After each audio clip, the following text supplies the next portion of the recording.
the third lesson here in Tecmo Bowl Matchmaking School, right? We're going to circle back to what we talked about in the first episode, player one advantage. Just a refresher. There is a lot to indicate that being player one and having your players on the left side of the screen is a solid advantage. There are numbers, there is a data to support that.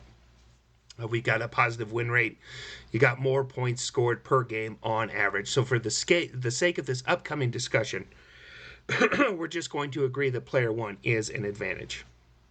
Now we're going to tie that into what we talked about in the second lesson, even matchups, right? If I win a coin toss and I call a basically equivalent set of teams, my opponent sees that there's not a big difference between those two teams. He is going to take player one, right? And then I get my pick of those two teams. But if we can agree that being player one is an advantage and also agree that the teams are even, then that means that the bad guy has an advantage and I don't have one, right? And if you call an even matchup against a good player in the tournament, he is going to take player one. Almost certainly, right? Maybe if he's got a real hard-on for Chicago and you call an elite matchup, he might take player two Chicago. I've seen that happen before for sure. Personally, I like the idea of having at least a little something in my pocket, right? So either I'm player one or I've got the better team, right? So how do we achieve that, right? When it comes to asymmetrical matchmaking, I want you to think of like the middle class that we discussed in the last lesson, those middle class of teams. They're like the hinge of a door, right? And sometimes that door swings this way, and you take a middle class team, and you're like, I like this matchup against an elite team. And so you challenge an elite team with a middle class team, right? And then you're going to either wind up with the better team or with player one. But sometimes that door swings this way, right? And you're like, okay, well, this middle class team has these weaknesses that I think I can overcome their strengths with a lower rung team, right? So the middle class, it all kind of hinges on the middle class. I wouldn't necessarily recommend taking like a lower rung, like a working poor team and challenging an elite, right? The door kind of swings from that middle class. Now, a lot of this is subjective.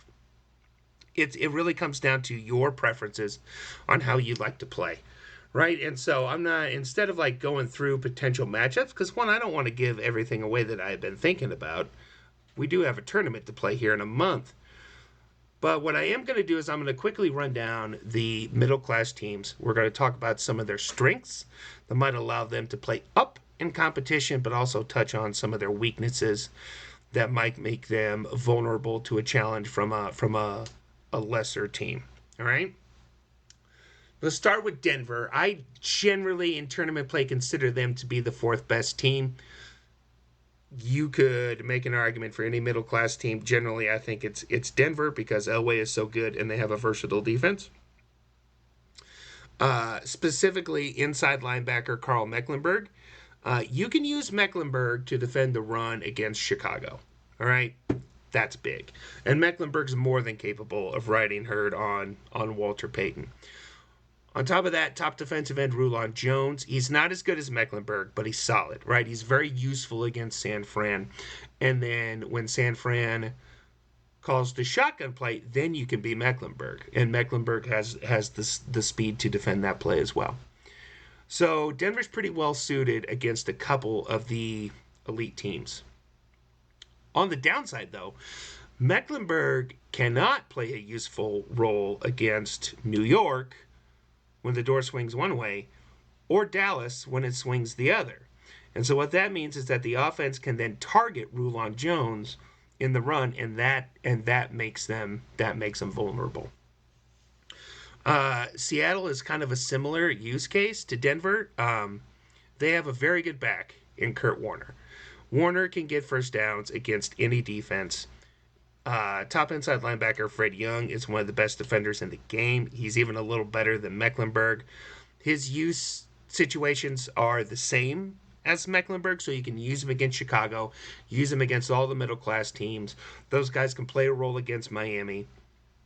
But like Young and Mecklenburg, cannot play a useful role, for example, against LA. All right? And also, unlike Denver, Seattle does not have any, they don't even have a Rulon Jones type. Rulon's not a great player, but he does have some initial speed. Seattle does not have any initial speed on the perimeter of their defense. It does drag them down a little bit. Your best bet on top and bottom defenders, probably bottom defensive end Jacob Green and top safety Kenny Easley. Easley has good top speed, but he starts off so slow and takes so long to get going that it limits his usefulness. He's not a great defender. Now let's look at Cleveland. They've got the best secondary in the game. Hanford Dixon's one of the best defenders on Tecmo Bowl. If you've got him, you've got a fighting chance. And Frank Minifield is an outstanding complementary defender. You can gamble a lot with Cleveland, right? You can be unpredictable. The other guy's not going to know which safety to target in the run game. That's very valuable, and it definitely helps them play up. Cleveland has a great kick returner. They've got a good quarterback. Their weak run game really holds them back. In fact, if you think about, like, who are they going to be going up against if you challenge an elite team with Cleveland? Ronnie Lott, Dave Dewerson, Carl Banks, Lawrence Taylor. Those guys can all be off their block before Kevin Mack even reaches them, right? That's not a lot of fun. In fact, I seem to notice that type of play a lot this season in Tecmo Bowl Draft League. It's not a lot of fun to go against. And so that's something to keep in mind. And that's why I think Cleveland is maybe more of a candidate to be challenged by a lower rung team rather than trying to play up with Cleveland. Last middle class team to touch on here, Indy. They've got Dickerson. Dickerson's the man. And their pass games, depending on how you want to play it, they have very short, easy to complete routes, which somewhat offsets the fact that they have the worst quarterback in the game, right? Good old Jack Trudeau. The downside is they don't have a ton of speed or power on defense. They have the worst defense out of any middle class team. They really just have Dwayne Bickett, and Bickett's a useful player. He doesn't play in a great spot. He can block like mid-range field goals according to tournament rules anyway. He's really the only one other than LT that you have to worry about that from. But I'd like him a lot more if he was in that top outside linebacker spot. He'd be a more useful player. So the downside with Indy is if you try and play up with them, yeah, you've got Dickerson, and Dickerson might be the best weapon in the Tecmo Bowl middle class. But you got that crummy defense that's kind of holding you back. Now, really, the best thing that you can do is just kind of review the rosters, review the information that's available on the Tecmo Bowl League website. Shameless plug here, right? There's a lot of good info in there. Look at the rosters. Look at what teams have speed where. Look at the information we have on how those players can be useful both as man defenders and as drone defenders. You know, how can you get computer coverage on certain pass plays.